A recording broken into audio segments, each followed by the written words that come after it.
নমস্কার বন্ধুরা, explore with Sukanya and মিঠাইস চ্যানেলে আপনাদের সকলকে জানাই অনেক অনেক স্বাগত। তো আজকে আমি নিয়ে চলে এসেছি একটা দারুণ টেস্টি আইটেমের রেসিপি। তো চলুন দেখা যাক।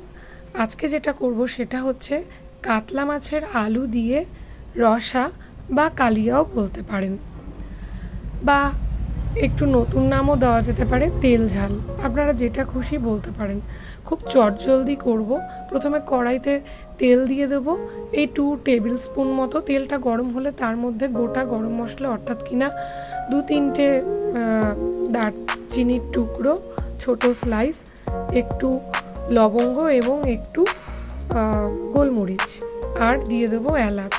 দিয়ে তারপর মশলাটা গরম হলে দিয়ে দেবো পেঁয়াজ কুচি দিয়ে আমি ভাজা ভাজা করার পর মিক্সিতে একটা মশলার পেস্ট তৈরি করে রেখেছিলাম। সেটা হলো 1 টিস্পুন মতো জিরে, 1/2 টিস্পুন মতো ধনে, 3-4টে কাঁচা লঙ্কা, পরিমাণ মতো আদা, আর 2 টুকরো রসুন, আর একটা টমেটো দিয়ে ভালো করে পেস্টটা দিয়ে দিয়েছি। দেওয়ার পর পরিমাণ মতো নুন দিয়ে দিয়েছি। দিয়ে একটু নাড়াচাড়া করার পর কেটে রাখা আলুগুলো দিয়ে দিলাম।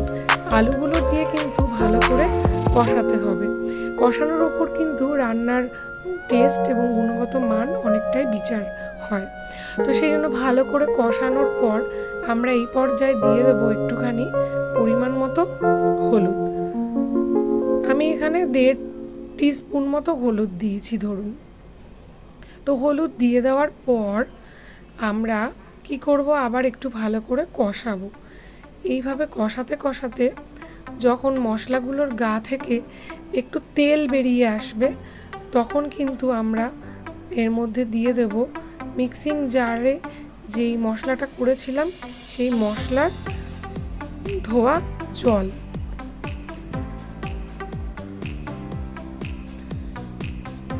তো দেখতেই পাচ্ছেন মিক্সিং জারটা আমি এখানে একটুখানি সামান্য জল দেব, এখন বেশি জল দেব না, ওই মশলার গা ধোয়া জলটা দিয়ে দেবো। দিয়ে আবার ভালো করে কষাবো।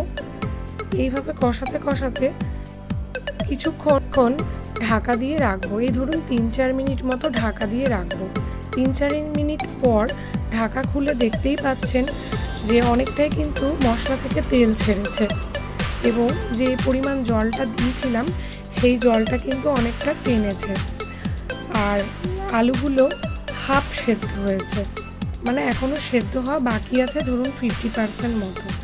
এখন আমি যেরকম আপনারা জল মানে ঝোল বানাতে চান সেই মতো জল দেবেন। আমি এখানে 1.5 বাটি মতো জল দিয়েছি, মানে এই ছোটো মাঝারি বাটি, সেই বাটির 1.5 বাটি মতো জল দিয়েছি। কারণ এটা কিন্তু ঝোলটা টেনে প্রায় 1 বাটিরও 1.25 বাটি মতো জল দাঁড়াবে যখন ফুল সেদ্ধ হবে। তো জল দেওয়ার পর যদি নুন লাগে একটু আপনারা টেস্ট করে দেখবেন, সেই স্বাদ মতো নুন দিয়ে দেবেন। দিয়ে মিনিট 5 ঢেকে রাখলাম। এবার ঢাকা খুলে দেখব যে আমাদের অনেকটাই হয়ে এসছে, আরেকটু বাকি আছে। আবার যদি বাকি থাকে বা আবার যদি সিদ্ধ করার প্রয়োজন মনে হয় তখন আবার একটুখানি ঢেকে দেব।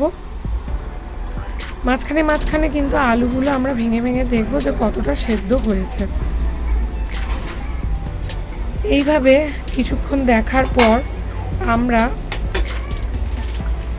যখন দেখব আমাদের সম্পূর্ণ ঝোলটা মানে রান্নাটা কমপ্লিট হয়ে গেছে, প্রায় সেদ্ধ হয়ে গেছে আলুগুলো প্রপারলি, তখন আমরা ভেজে রাখা মাছগুলো দিয়ে দেবো। আমরা মাছগুলো কিন্তু আগেই ভালো করে নুন হলুদ মাখিয়ে ভেজে রেখেছিলাম, সেটা আপনাদেরকে দেখাইনি, এখন দেখাচ্ছি। ভেজে রাখা মাছগুলো আমরা দিয়ে দেবো।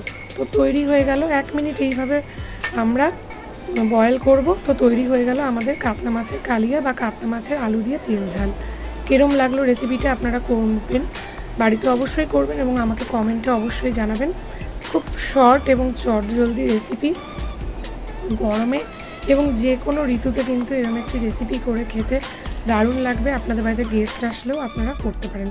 আজকের রেসিপিটা যদি ভালো লেগে থাকে লাইক শেয়ার কমেন্ট করতে ভুলবেন না। চ্যানেলটাকে সাবস্ক্রাইব করবেন, আর ফেসবুক থেকে যারা দেখছেন তারা ফলো করবেন। টাটা।